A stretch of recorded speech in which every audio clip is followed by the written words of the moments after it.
Guys, good morning. Welcome back in my new blog.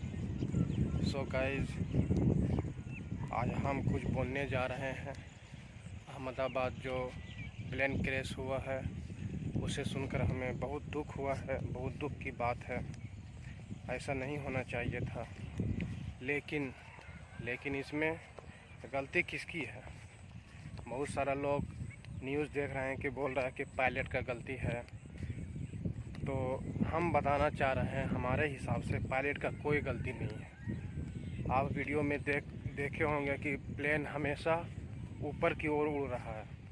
तो अगर pilot की गलती होता तो वो हमेशा ऊपर की ओर नहीं उड़ता, वो नीचे की ओर मतलब जाता।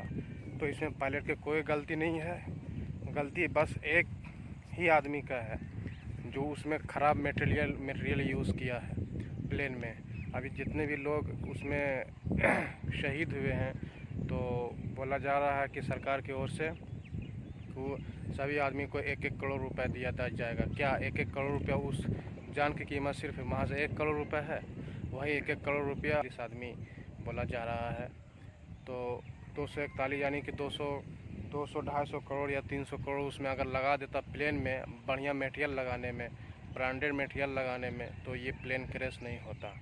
और वो तो बात ठीक है, लेकिन आजकल वो बाबा कहाँ चले गए हैं जो भविष्यवाणी करते हैं, पर्चा निकालते हैं कि हम मतलब पहले ही हमको मालूम हो जाता है।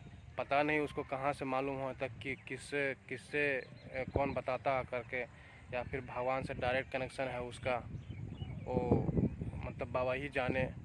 तो वो हम बाबा से यही कहना चाहेंगे कि कहाँ गए थे जब प्लेन क्रैश हुआ? तो आपको तो पहले बता देना चाहिए। हमारे श्री माननीय प्रधानमंत्री नरेंद्र मोदी जी को बोलना चाहिए, डायरेक्ट ट्वीट करना चाहिए कि ऐसा ऐसा हादसा होने वाला है, तो प्लेन जो रुकवा दो, या फिर उसमें कुछ तकनीकी खराबी है तो उसको सुधारो। तो ये सब जितना भी बाबा है, ये सब फर्जी बाबा है, ये सब झूठ मूठ है। और ये लोग अपना उल्लू सीधा करने में सभी पब्लिक को बेवकूफ़ बनाते हैं।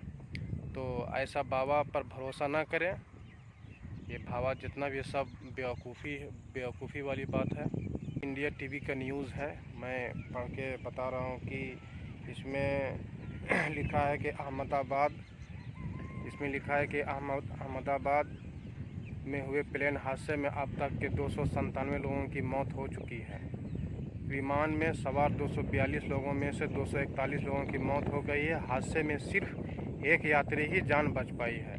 मृतकों की संख्या 229 बताई गई है, जबकि 12 विमान के क्रू मेंबर थे। इसके अलावा प्लेन क्रैश करने के बाद जिस मेडिकल कॉलेज के हॉस्टल पर गिरा हुआ था, वहां मौजूद 56 लोगों की भी जान चली गई। बताइए लोगों को, उसमें भी जिस पे प्लेन क्रैश हुआ है वो हॉस्पिटल में भी 56 लोग की मौत हो गई है। कितना बड़ा हादसा हुआ है। प्रधानमंत्री नरेंद्र मोदी हादसे वाले जगह पर पहुंच गए। गृह मंत्री अमित शाह भी मौके पर पहुंचे और हालात का जायजा लिए। इस बीच विमान हादसे की जांच भी तेज हो गई है। सरकार ने जांच के लिए हाई लेवल कमेटी बैठाई है। दोस्तों, ये हाई लेवल कमेटी बैठाई है, क्या बैठाई है, ये कब होगा पूरा, या फिर ये जो दुर्घटना है, ये जो हाई लेवल मीटिंग बैठाई गई है वो भी उसी में ध्वस्त हो जाएगा। ये मीटिंग कुछ नहीं होगा। बस जितना भी आम पब्लिक का जो ज़िंदगी है, लाइफ है, वो कौड़ियों के भाव, उसका कोई मतलब कीमत नहीं है। बस कीमत है तो उस बाबाओं का और भ्रष्ट नेताओं की कीमत है। हमारे देश में बस दो ही चीज़ चल रहा है, हिंदू मुस्लिम, हिंदू मुस्लिम, हिंदू मुस्लिम।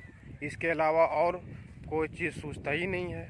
अगर हिंदू मुस्लिम से उठ करके कोई और जगह जाओ और चीज़ से बात करो, जैसे कितना बेरोज़गारी बढ़ गया है, जैसे चाइना देखो कहाँ से कहाँ बढ़ गया है। अरे हम लोगों का पाकिस्तान का कंपेयर करता है। अरे पाकिस्तान का क्या औकात है बताइए आप ही। पाकिस्तान से, अरे जब हम कंपेयर करेंगे तो चाइना से करेंगे, अमेरिका से करेंगे, कि साला पाकिस्तान से करेंगे बताइए। और हमारे जो गोदी मीडिया हैं उन लोगों, वो भी तो बिका ही हुआ है। आप लोगों को क्या बताएं। ऐसा मीडिया रहेगा। मीडिया का काम है पब्लिक का साथ देना, लेकिन नहीं, मीडिया का अभी रिवाज बन गया है कि नेताओं को साथ देने के लिए वो सिर्फ टीआरपी के चक्कर में, चंद टीआरपी के चक्कर में हमारे देश को बेच दिए हैं। अब देखिए कहाँ जाता हमारा देश। हमारा देश पूरे पब्लिक के हाथ में है। 140 करोड़ 150 करोड़ हिंदुस्तानियों के हाथ में है। वो किसके हाथ में सौंपना चाहेंगे अपना भविष्य?